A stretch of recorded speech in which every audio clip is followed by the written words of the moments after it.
నా పేరు బత్తుల కోదండరామరెడ్డి. నేను AP medical and health employees union రాష్ట్ర అధ్యక్షుడిని. నాకు ఇద్దరు కుమార్తెలు. పెద్ద పాప మౌనిక ప్రభుత్వ మెడికల్ కళాశాలలో ఎంబీబీఎస్ కర్నూలులో చదివి తదనంతరం గాంధీ మెడికల్ కళాశాలలో పీజీ గైనకాలజిస్ట్గా చేసి గైనకాలజిస్ట్ డాక్టర్గా పనిచేస్తున్నారు. అలాగే నా చిన్న కుమార్తె బత్తుల దీపిక ఎంబీబీఎస్ ప్రభుత్వ మెడికల్ కళాశాల తిరుపతిలో చేసి అట్ టైంలోనే పీజీ మన విజయవాడ సిద్ధార్థ కళాశాలలో 2023లో చేరడం జరిగింది.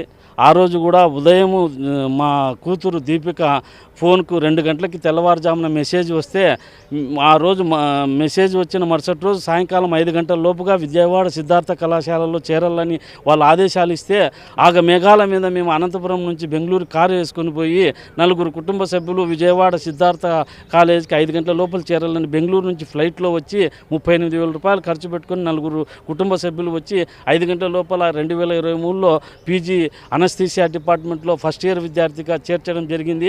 ఆ రోజు మేఘాల మీద తెచ్చిన నా కూతుర్ని శవంగా 5వ తారీఖు తీసుకుపోవడం మాకు చాలా బాధాకరమవుతుంది. ఎందుకంటే నేను వాస్తవాలు చెప్తున్నాను. 4వ తారీఖు ఉదయం 9 గంటలకు విజయవాడ సిద్ధార్థ కళాశాలలో పీజీ 3rd ఇయర్ చదువుతున్న మా బత్తుల దీపిక డ్యూటీలో భాగంగా ఉదయం 4వ తారీఖు 9 గంటలకు విధులకు వెళ్ళింది. ఆ రోజు విధులకు వెళ్ళిన పాప మరుసటి రోజు 5వ తారీఖు సాయంకాలం 6 గంటల వరకు దాదాపు 36 గంటలు ఏకదాటిగా పనిచేయాలా. మా పాపే కాదు, ఎనీ పీజీ వారానికి 2 సార్లు 36 గంటలు పని చేయాలా. పని ఒత్తిడితో చనిపోయిందో, మానసికంగా ఏమై చనిపోయిందో. రాత్రి 1:30 వరకు బతికిన పాప 1:52కు చనిపోయింది సార్. కేవలం 22 నిమిషాలలో ఏమి జరిగిందని ప్రభుత్వాన్ని నేను ప్రశ్నిస్తున్నాను. నేను జిల్లా కలెక్టర్, విజయవాడ కలెక్టర్ గారిని అప్రోచ్ అయినాను, సిబి రాజశేఖర్ బాబుని అప్రోచ్ అయినాను, డీసీపీ కృష్ణకాంత్ పటేల్ గారిని అప్రోచ్ అయినాను, మాచవరం పోలీసులను అప్రోచ్ అయినాను. ఆ పాప మరణానికి కారణం ఒక ముగ్గురని నాకు అర్థమవుతుంది. పీజీ 3rd ఇయర్ విద్యార్థులే. ఒకరు ప్రణీత్, రెండోది అమర్ సహా, మూడోది మధు అనే PG 3rd year student. Anaesthesia department వాళ్ళే. నేను సీసీ కెమెరాలు ఆ రోజు 5వ తారీఖు వచ్చిన రోజు క్షుణ్ణంగా పరిశీలిస్తే 12:30కు రాత్రి ఒకడు గురునాథ్ అనే వ్యక్తి రిటైర్డ్ అయిన 2025 జూలైలో రిటైర్డ్ అయిన ఎంప్లాయీ అక్కడికి సీసీ కెమెరాలో లోపలికి పోవడం నేను సీసీ కెమెరా ద్వారా ఫుటేజ్లో పరిశీలించినాను.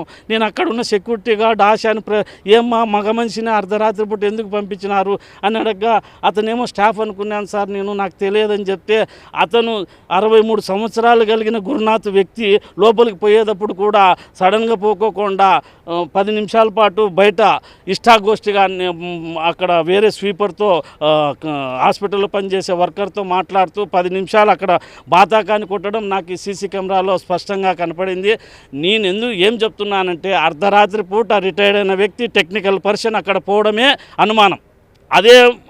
అదే బ్రాంచ్లో అనస్థీసియా బ్రాంచే కాకుండా వేరే బ్రాంచ్లో కూడా బాత్రూమ్లు ఉన్నాయి. నేను అతన్ని కూడా పరిశీలించి ఏమయ్యా నువ్వు ఎందుకు పోయినావు ఆ టైంలో, ఎవరు నువ్వు అని కూడా నేను అడిగితే అతను నాకు బాత్రూమ్ వస్తా అంటే నేను వచ్చినానంటే అర్ధరాత్రి పూట నువ్వు ఇక్కడికే బాత్రూమ్కి వచ్చేదానికి ఏముంది, నీ ఇల్లు ఉంటుంది, నువ్వు సంసారం ఎక్కడ ఉంటే నేను ఒక పేషెంట్ ద్వారా వచ్చినాను, ఆ పేషెంట్ వేరే వార్డులో ఉంది, నేను ఈ వార్డులోకి పోయినాను, ఒక 4 నిమిషాలు లోపల ఉన్నట్లు ఆధారం ఉంది, బాత్రూమ్కి పోయి వచ్చినాను అంటున్నాడు అతను.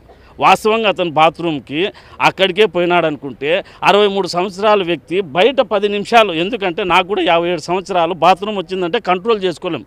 ఒంటికి కానీ దొడ్డికి కానీ వచ్చిందంటే ఎవరైనా మాట్లాడుతున్నా కూడా నిలబడండి పోయేసి వస్తామంటాం. వాడు బాధ కానీ ఇష్టాగోష్ఠిగా సీరియల్లో ఏదైనా చర్చలు కదా జరిపినట్లు జరుపుతున్నట్లు స్పష్టంగా మనకు కనపడుతుంది. అటువంటి వ్యక్తి లోపలికి పోవడమే తప్పు. తర్వాత మా పాప చనిపోయేటప్పుడు 1:30కి మాట్లాడిన వ్యక్తి రుషేంద్ర అని 30 సంవత్సరాల టెక్నీషియన్. ఆ టెక్నీషియను, ఈ టెక్నీషియను, తర్వాత అనస్థీసియా డిపార్ట్మెంట్లో 3 విద్యార్థులు, ఒకరు ప్రణీత్, రెండోది అమర్ సహా, మూడోది మధు. ఈ 3 ఆ 2 5 మంది ఏమన్నా కుమ్మక్కయ్యి ఏం చేసినారనేది నేను వాస్తవాలు వెలుగు తీయాలని చెప్పేసి నేను ప్రభుత్వాన్ని డిమాండ్ చేస్తున్నాను. అధికారులను కలిశారు, మీకు ఎటువంటి హామీ ఇచ్చారు, అసలు ఏం చెప్తున్నారు ఈ కేసు ఇన్వెస్టిగేషన్?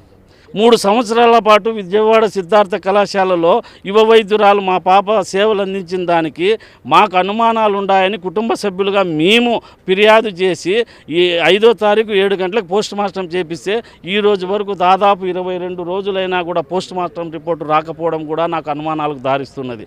కనీసం నేను ప్రిన్సిపాల్ ఏడుకొండలరావుని, విజయవాడ జీజీహెచ్ సూపరింటెండెంట్ కూడా ఏడుకొండలరావే, కనీసం ప్రైమరీ రిపోర్ట్ ఏమొచ్చింది సార్? ఫోరెన్సిక్ డిపార్ట్మెంట్ మీ కిందే ఉండేది, ల్యాబులు మీ కిందే, వ్యవస్థలన్నీ మీ కిందే పనిచేసేది. ఎక్కడో పంపించాల్సిన అవసరం లేదు. ఏం జరుగుతుంది సార్? ఇన్ని రోజులు ఎందుకు ఆలస్యం అవుతుందంటే వస్తుంది అంటాడు ఏడుకొండలరావు. అసెంబ్లీకి వచ్చారు, ఎవరిని కలవడానికి వచ్చారా అసలు ఏంటి? నాకు ఎవరో ఒకరు సలహా ఏమి ఇచ్చినారంటే, అసెంబ్లీ దగ్గర పోతే రాజు తలుచుకుంటేనే దీనికి పరిష్కారం అయ్యేది. మీడియా వాళ్ళ ద్వారా ఎవరి ద్వారానో ముఖ్యమంత్రి గారి దృష్టికి ఈ సమస్యను తీసుకపోతే నీ సమస్యకు పరిష్కారం దొరుకుతుందని చెప్పినందుకు నేను ఆశపడి ఈరోజు ఇక్కడికి రావడం జరిగింది. మీడియా దృష్టికి కూడా, మీ దృష్టికి కూడా రాష్ట్ర ముఖ్యమంత్రి గారు జోక్యం చేసుకోవాల్సిందిగా కోరుతున్నాను. రాష్ట్ర వైద్య ఆరోగ్య శాఖ మంత్రి సత్యకుమార్ యాదవ్ గారు 5వ తారీఖు 9 గంటలకు నాతో 15 నిమిషాలు మాట్లాడినారు.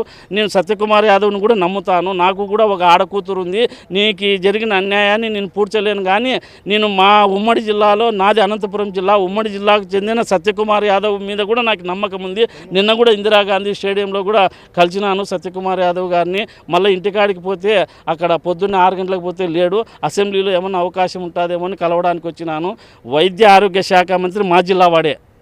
తర్వాత రాష్ట్ర ముఖ్యమంత్రి కూడా ఈ విషయంలో జోక్యం చేసుకొని సత్వరమే న్యాయ విచారణ చేయాలి. ఏమి జరిగిందనే వాస్తవాన్ని వెలికితీస్తే కూడా మాకు సంతోషమే. మేము ఎందుకంటే 3 వ్యక్తుల మీద అనుమానం వ్యక్తం చేస్తా అంటే వాళ్ళని పోలీసులు ఇంట్రాగేషన్ చేసి వాస్తవాలు వెలికి తీయాలని కోరుతున్నాం మేము.